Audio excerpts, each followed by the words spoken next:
Hope you're all still awake. Late Night Mega here.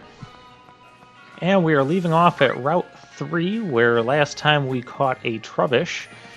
Not really the thing that I wanted.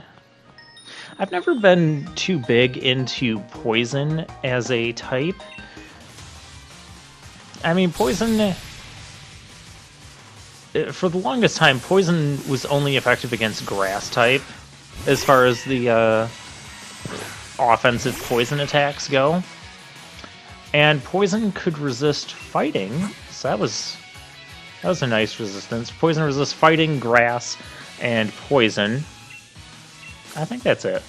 And then Poison only has two weaknesses, one of them being Ground, which is a very super common attacking type. And the other being Psychic, which isn't as common as it used to be. Circle Throw, that's obnoxious. There's my Poison type. Well then, let's just hit this thing. We do resist the Fighting type. Now, this Pancham, this trainer, is actually going to be super annoying. This Circle Throw, it makes you go last, but if it hits, it will force your Pokemon to switch out to something random, which is why we keep rotating here between Pokemon. So I'm just going to start hitting this thing with whatever gets thrown out. Oh, that hurt. And there's Trubbish again.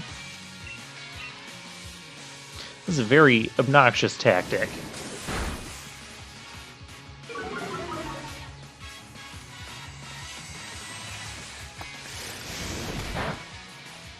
So yeah, in Generation 1, where Psychic types were so prevalent, because Psychic types basically went unchecked, being a Poison type or a Fighting type was really tough.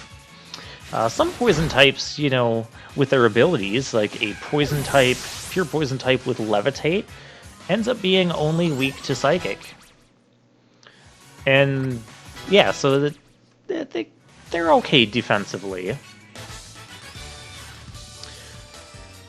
But I don't know, Poison just isn't super effective against enough types, in my opinion, to use Poison attacks regularly, or Poison types. Never been the biggest fan of them. And with the advent of Generation 6 and the introduction of the Fairy type, they changed the type chart a little bit. So Fairy is weak to Poison attacks. So that makes Poison a little bit better. Honestly, I think what I would change with the type chart, not just to make Poison better, but to make things even a little bit more balanced, I think Poison still isn't that great of a type. It's nice to hit Fairies with, because Fairies are becoming quite one of the more prevalent types in the competitive metagame. And part of the reason for that is that Fairy is only weak to Steel and Poison, which were not the most common attacking types. Oh, I feel with, from what I've been seeing of Sword and Shield competitive play, there's a lot more Steel-type attacks running around. Part of that probably due to Fairies, and Fairies not having a ton of weaknesses. So yeah, Fairy's a pretty decent defensive typing when it's only weak to two not very common attacking types.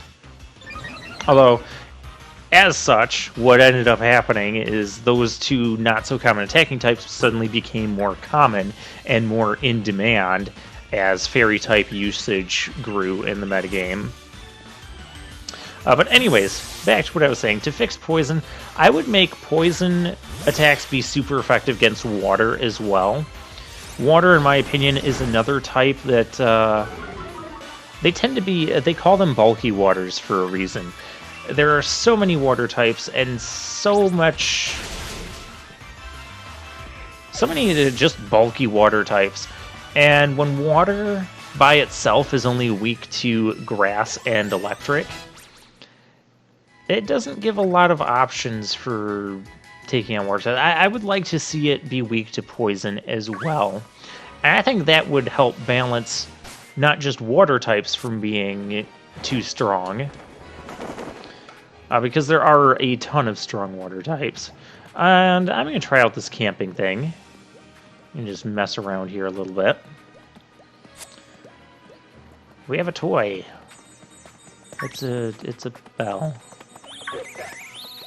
I got the attention of some people. Hi there, Rookidee. Hi.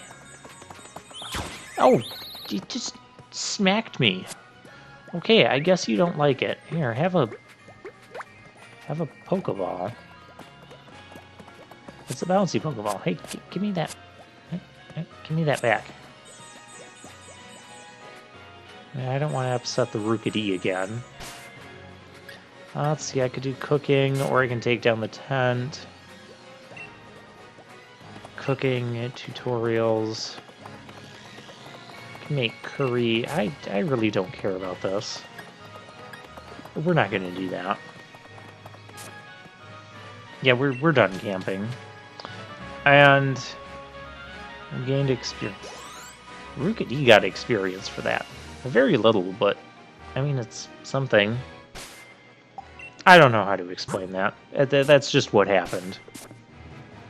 So yeah, I think Poison would be a much better attacking type if it was super effective against water as well. And I think water could use another type that kind of checks its power. Also, from a logical perspective, it kind of would make sense that Poison would be super effective against water. You know, you're poisoning the water and river stream, you know, that would be it. But no, it's just neutral. Poor poison types.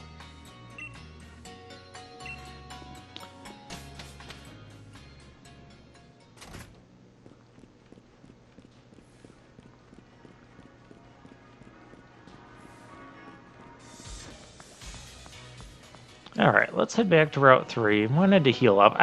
Oh, that's what I was trying to do. I was going to try to heal up at the camp thing, because I'm like, but I had to do cooking and make curry, and I didn't want to mess with that. I just wanted to pitch a tent and be like, okay, here, it's simple, and get your health restored, but apparently not simple enough for me. We'll just go old school. We'll go back to the Poke Center.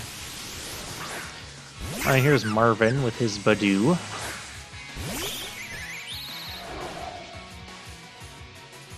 And unfortunately, we're leading with our Rookidee. So I'm just going to go ahead and set up a home clause, because I see he has... Did he have 2 or 3 Pokemon? Past gameplay me saw that he had multiple Pokemon. And so if he's starting with a grass type, chances are he might have another. He has got 2. He might have another Pokemon that's going to be weak to Rookidee here.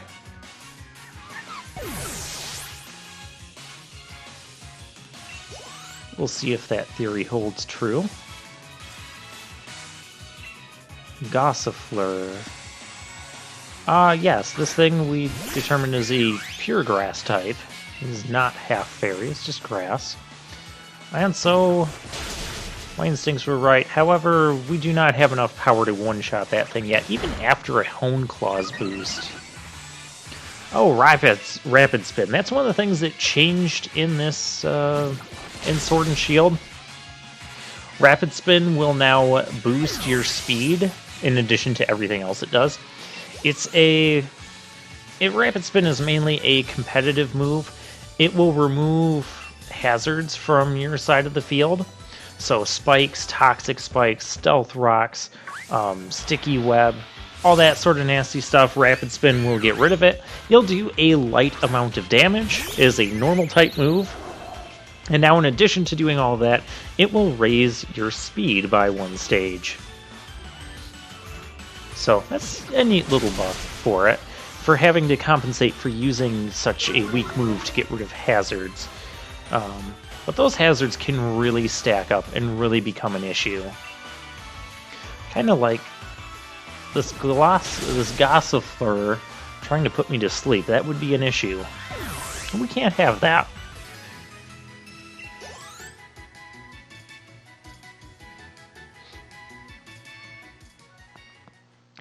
But another strategy involving Rapid Spin, since it's a normal move, is if you think your opponent's going to Rapid Spin, you switch in a Ghost type, and since Ghost types are immune to normal, the Rapid Spin won't do anything, and the hazards will stay on the field.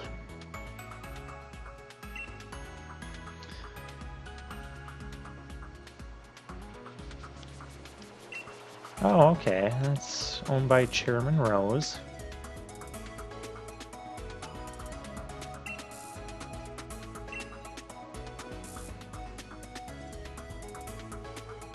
Interesting. So the chairman owns the power company.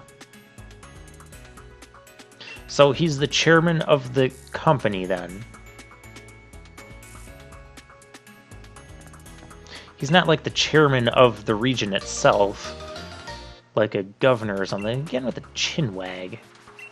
Escape rope is apparently a key item in this. Okay. And there's a free heal. Well, if I had known that, I wouldn't have gone back to the...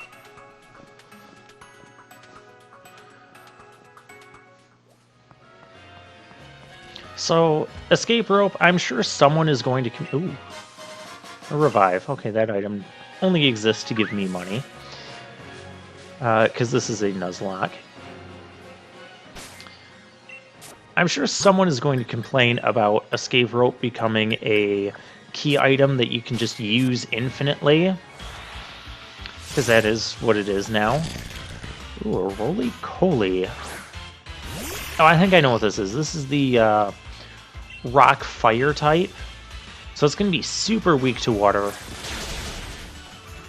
Why did that not one-shot it? And it has a steam engine ability, so when it's hit by a water or fire attack, it will raise its speed to the maximum. You see Rapid Spin there didn't even increase its speed. It's going to be faster than us. That could be an issue.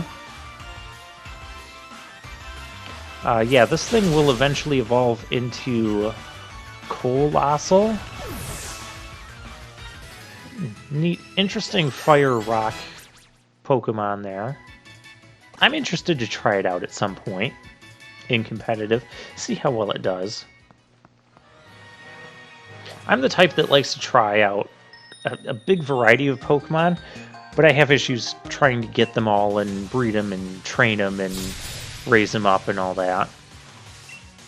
But hopefully, from what I've seen and heard, things will be slightly easier in this game.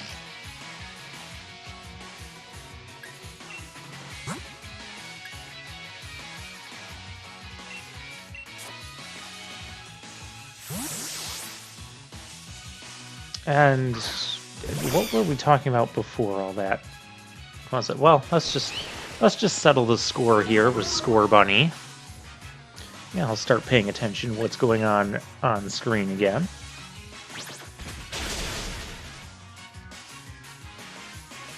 Oh, okay, that critical hit mattered, otherwise we would not have gotten the kill on the Purloin there.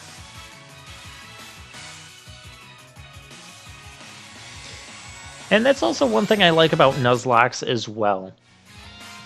You know, I got into Nuzlocke, well, because I was kind of tired of training up Pokemon for competitive. Protect. Do we want Protect? We're not going to use Tackle. We'll get rid of Tackle for Protect. It could be a good scouting move.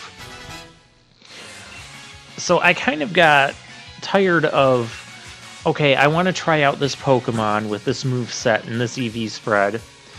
So I get that Pokemon and train him up and all this, and I'm talking more like around Diamond, Pearl, Platinum, and Black and Black 2 era, so Gen 4 and Gen 5. So I do all this work, all this training, breeding, get the Pokemon raised up, get the moveset and everything, use it for some battles, and then I decide, well, okay, I want to try the same Pokemon, but I need to give it a different move. So I need to change one of the moves. Well, so I go look up, how do I get that move onto that Pokemon? Oh, look, it's an egg move. Which means I would have to completely start over, breed a new Pokemon, get the egg move bred in, then get the nature bred in, and then, yeah. And anyways, long story short, I got tired of doing that just because I wanted to make one little change. Sword and Shield let you make changes like that a little bit easier. For instance, you can now pass egg moves without actually breeding. You just have the 2 Pokemon in the daycare have an empty slot for the one that wants to learn the egg move, and the other Pokemon has something that knows the egg move. It doesn't even have to be male and female. It could be like 2 dudes going and chilling out in the daycare. You know, sometimes you just got to go chill in the daycare with your homies, and that's what you do. And then the egg move will get passed from the parent to parent, which I guess there's not really a parent because you're not making an egg in that case. And by the way, our Score Bunny evolved, so I can no longer use that phrase. But don't worry, I have a phrase for Raboot. No more settling the score. We have a berry tree. You can just shake these trees almost as much as you want. Eventually, you will get a Pokemon that comes down, and I'm not going to test it here. I'll test it elsewhere. Because this is a lot of berries. Yeah, you shake it, and then sometimes a Pokemon will come down. It's usually a Squovet or his evolved form when you get to higher level areas. And we got the Beat Up TM. It's a really weak attack, but you'll do basically 6 really weak attacks if you have 6 Pokemon in your party.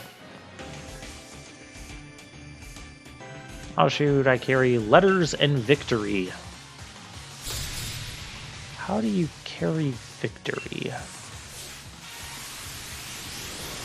This is a postman.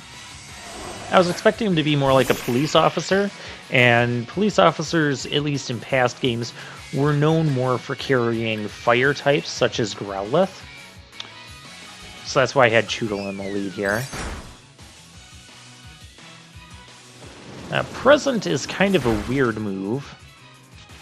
It's not very good because there is such a random aspect to it. There's even... I don't remember what the chance is. I want to say it's like 15 or 20% chance that that present attack will actually heal my Pokemon. It's a nice gift. It's like the only gift you want from a Delibird. But yeah, Delibird is not strong. It's not good. I don't know why they put Delibird in this game.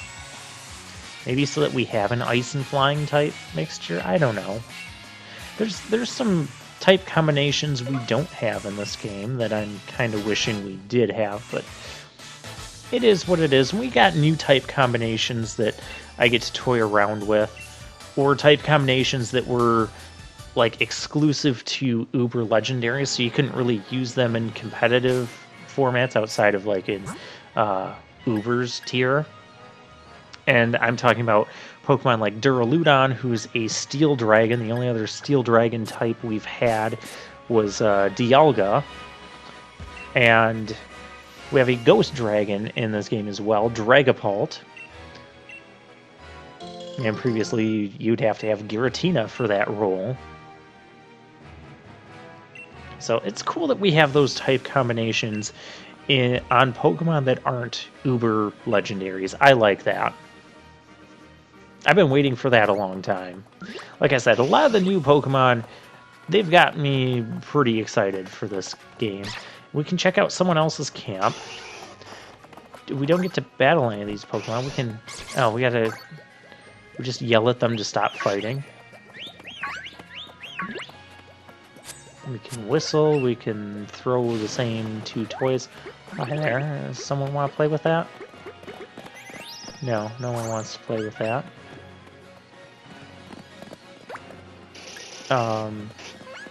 Okay, we'll tell the Stuffle to go play. Oh, hi. Yamper wants to play fetch. Okay. That is my attempt to, like, throw that a lot farther. Rookity, you like this? And at some point I realized, so you can check out other people's camps. I don't know what the point of this is. Because why am I playing with someone else? At some point past gameplay, me is going to realize, why am I spending my time playing with someone else's Pokemon? And they're not even going to cook for us? We'd still have to do our own cooking? I don't know, maybe if I did the cooking, I might see more of a purpose to this. I don't care for this camping idea. I really don't. I mean, I guess it's one of the side attractions that's in this game that I guess is there for the people who like it. I've never been a huge fan of most of the side attractions. I like the battling. I like the competitive battling. I like some of the battle facilities that they would have. Specifically thinking more back to Gen 4 and somewhat to Gen 5. Gen 5 had a cool feature, at least in Black and White 2, called the Pokemon World Tournament, where they gathered like all of the gym leaders of every type, and you could challenge like, okay, you could challenge like fire type gym leaders, and then there'd be like this tournament, this 8-person tournament? Yeah, you'd have to get 3 wins. 8-person tournament. They have all the fire type gym leaders from generations 1 through 5. And they might have like a couple other random trainers to fill in if they don't have enough gym leaders of a certain type. And then you just battle tournament style. And for 3 rounds, then you're the victor, you get prizes afterwards. Yay, woohoo. But it was cool seeing that feature. So I like that feature. I like the some of the battle facilities in, like the Battle Tower I spent a lot of time in, Battle Subway in Gen 5. What I really like the most, though, from the battle facilities, the Battle Tower is okay. The Battle Factory, where you have to rent Pokemon, I thought that was a neat concept. I liked that. I like the overall concept. Some of the execution I didn't quite enjoy.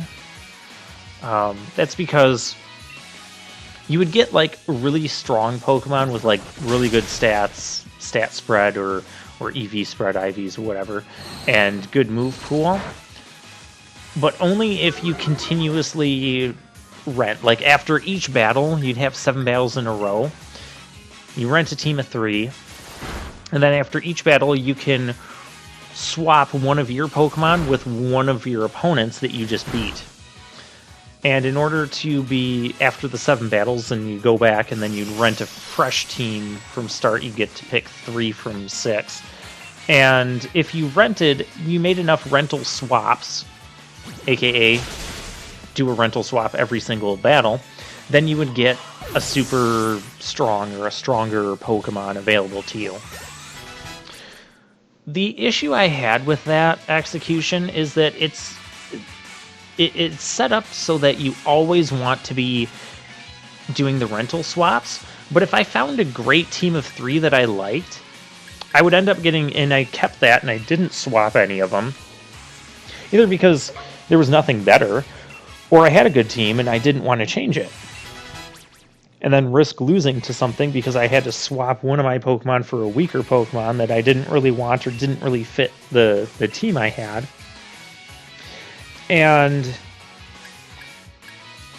But if I didn't swap, I would be punished later on down the road when I go to the later rounds and I'm trying to rent Pokemon and I don't have a lot of super strong Pokemon there. So that was one frustrating aspect I had about it. But I like the general concept. But what I really liked was the Battle Dome from Pokemon Emerald. I did that a lot as well.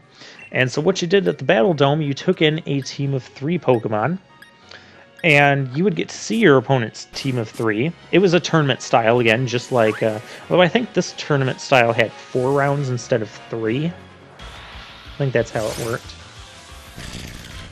4 rounds instead of 3.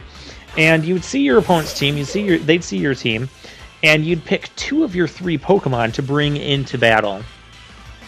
And that just added another layer of strategy to battling, which I loved.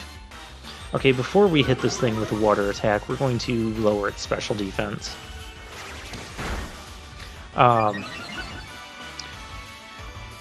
And that is also kind of similar. It reminded me of the Pokemon Stadium games. What those games were for the N64, it was a Gen 1, and Pokemon Stadium 2 is Gen 2. And you would have a team of 6.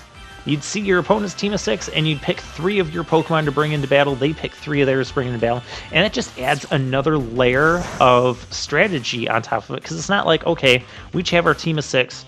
We each see our team of 6 in the team preview, and you pick your lead, I pick mine, and all our Pokemon come. No, this adds a bit more, because now you're only bringing half your Pokemon. So you really have to try and plan out, what's your opponent going to bring? And what do you need to bring to counter that? And what are you going to leave behind? And are you going to make the right choices? I like that concept. And that's one of the reasons I want to get back into competitive battling, because that actually is how Sword and Shield Battle Spot singles works. You bring in a team of 6. So you get a team of 6 Pokemon, but you only bring 3 to each battle. It's much better than just making a team of 3 Pokemon, because then you're just stuck with those 3. Whereas with a team of 6, you can mix up which 3 you're going to bring to battle each time. I love it. Oh, I was going to talk about the escape rope, and people potentially complaining about that. That's what I was forgetting. Oh, well. Galar Mine. Well, we'll do that next time. Oh, hey, there's another thing we can talk about people complaining about next time.